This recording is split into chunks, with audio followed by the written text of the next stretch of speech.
web of conspiracy. Here is your host, Adam Webb.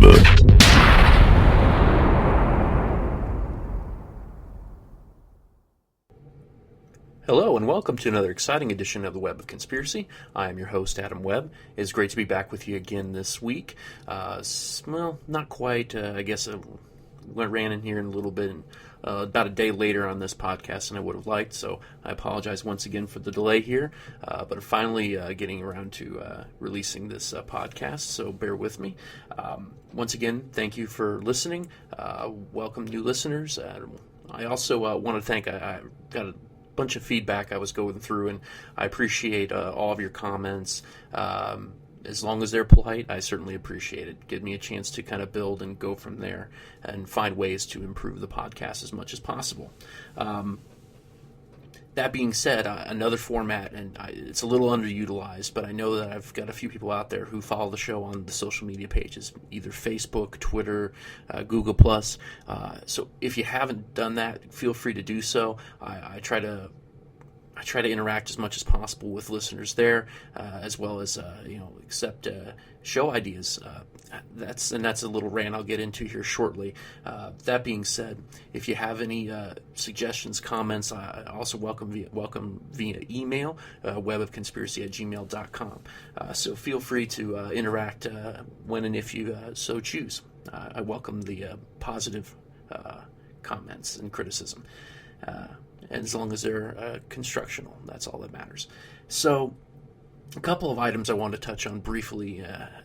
One particularly news-related I didn't touch on in the podcast earlier in the week, and that is this footage that has appeared. Once again, this mysterious Russian dashcam footage. It seems like anytime someone has a dashcam in Russia, something strange is getting caught on it, right? So, this footage appears showing this very strange and mysterious flash of light. I don't know how many of you have seen it. I'll try to post some links to it on the social media pages so you can check that out. Really bizarre. It almost looks like thunder, but it's a little different. Apparently there are some reports that perhaps there were some military exercises. However, that area has also had some rather strange activity in terms of, I believe last year there was crop circles reported in the area, had been witnessed. So it's an odd area, very odd flash. I don't even really know how to describe what it is. I don't know that there is an easy description for it. Like I said, it sort of looks like a thunderstorm, kind of, but the way that the lightning lights up, it's a little unique. So hard to describe. I'll let you decide. I'm not sure that this is some sort of UFO. I'm not sure if this is some sort of opening of a portal or dimension, as other people like to speculate. I really don't know what it is. I'll leave that up for you to decide, but it's certainly unique and it is different. It is not quite like anything I can really easily explain. Now, another thing I wanted to build upon here. In my efforts in researching and trying to find new topics and different things, basically to kind of go into a little more detail, I'd really like to touch on topics that aren't being rehashed 50,000 times in other sources, either podcasts, traditional radio, TV. It seems as if though there's so many different things out there now. So trying to find some more unique topics, I have to tell you, it seems like everything, if there's one good case, everybody's got to beat that thing right into the ground.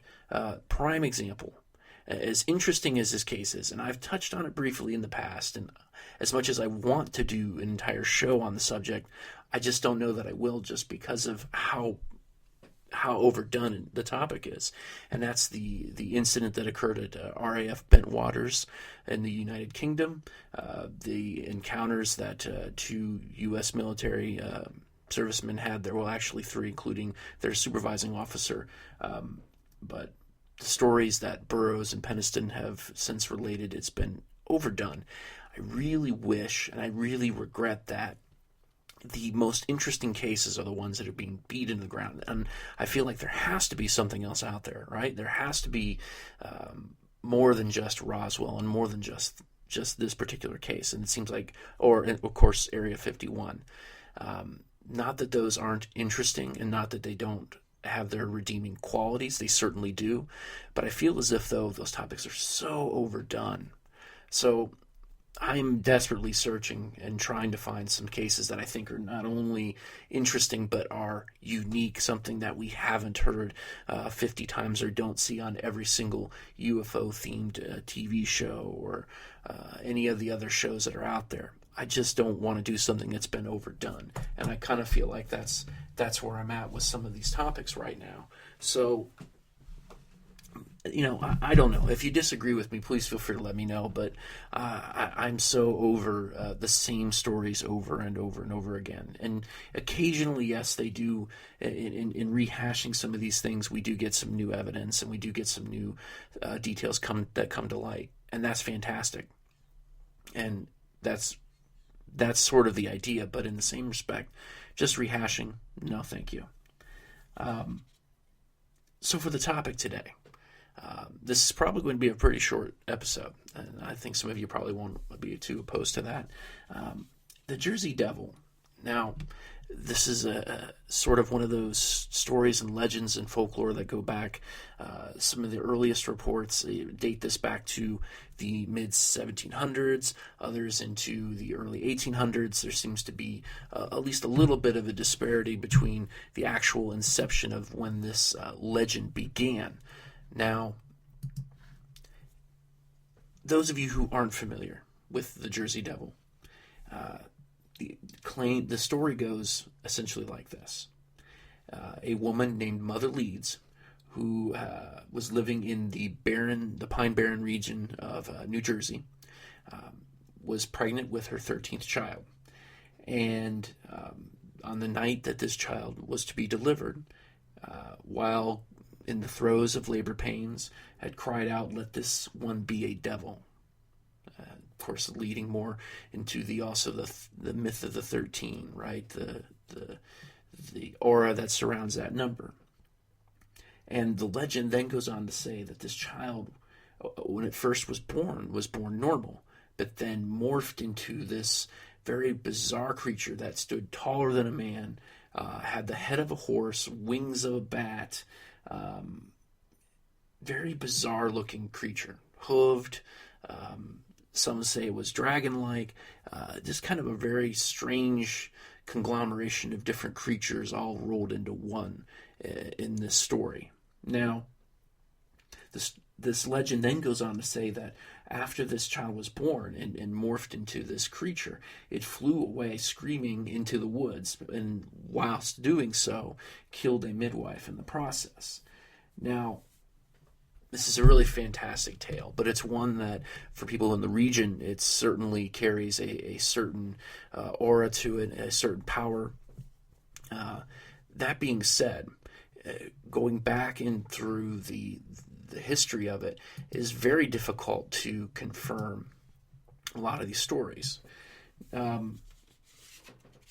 The legends and sightings of the Jersey Devil, there are a number of those. Now, they date back into, at least written recordings, into the 1800s. You had in 1840, a minister warned that the Jersey Devil had returned to the area after it had been not reported as being seen in a long time, that it basically preyed on the sheep and was trying to snatch up children. Now, this would sort of go into a little bit of a lull until 1909, and there was another spike again. However, some researchers have attributed this spike to a hoax that was perpetuated by a businessman from Philadelphia, who essentially created this elaborate type of monster and went into the woods trying to scare individuals. I have been unable to completely verify all of this, but some researchers claim that this hoax did occur. Now, after this spike in 1909, once again, we have these. It would appear that when we're looking at the legend of the Jersey Devil, it ebbs and it flows. There are ups and there are downs. There are periods of time when nobody sees it, nobody talks about it, and then there are these sudden surges. In 1927, it reappeared, and this time it was a taxi cab driver changing his tire in the night. Claimed that he saw this gigantic winged finger pounding on the roof of his car.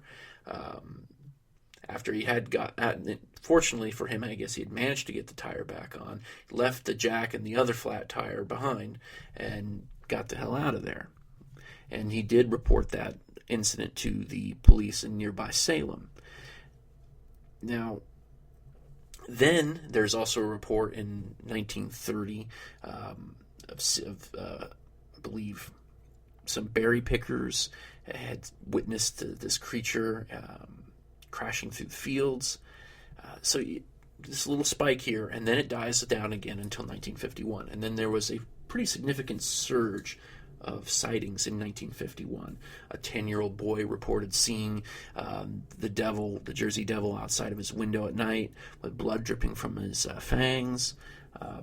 And then a number of people reported hearing screams in the woods in the Pine Barrens region.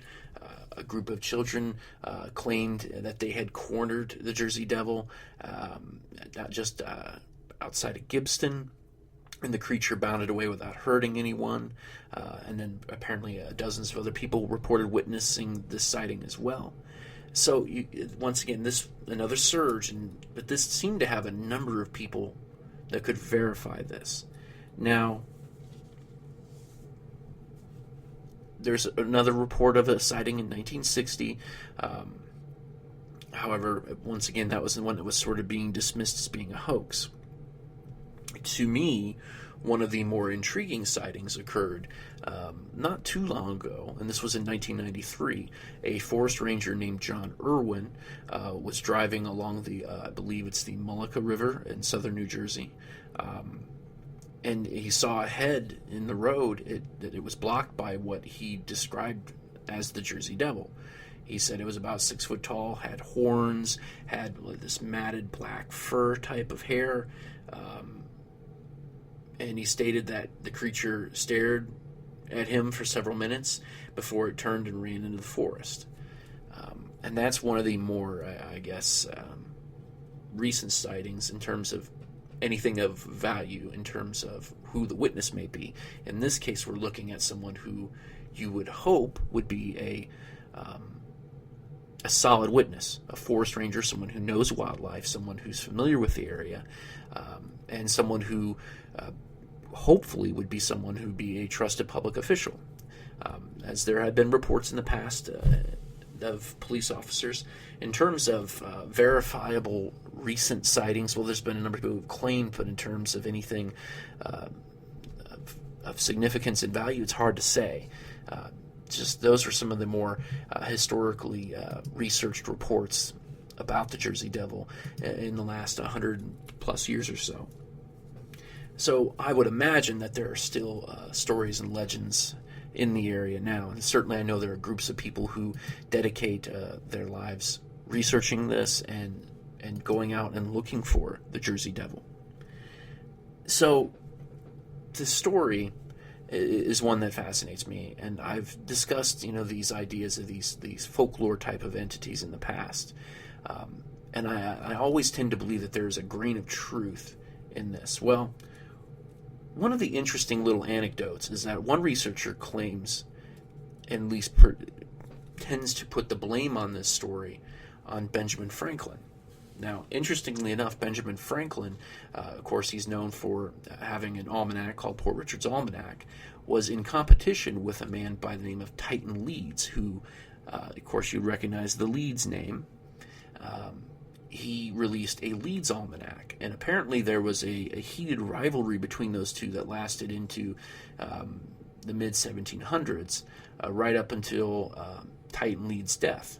And apparently this particular researcher claims that Benjamin Franklin then had posted something into the effect of in his almanac that Titan was raised from the dead and brought back to abuse Benjamin Franklin, to abuse him. This was apparently a story that Benjamin Franklin put out there, and at least one researcher tends to put this story of the Jersey Devil squarely on being evolved from Benjamin Franklin's joke about Titan Leeds coming back from the dead to harass him once again. Interesting theory, and one that I would wonder perhaps maybe there is something to be said about that. Perhaps that story lingered on. Certainly Benjamin Franklin was well known in his day and carried at least a bit of a clout to him. So perhaps maybe people did take this literally and the story ran from there. Or it was a joke that just ran wild. Either way, perhaps there is something to this. Nevertheless, subsequent sightings perhaps make one wonder, is there something to this? You're talking about something with like a reptilian body, a horse head, bat wings. In terms of its physical structure, I don't know how this thing could even fly. To look at it in some of these old drawings, I don't know that the wings could support the weight of this type of creature.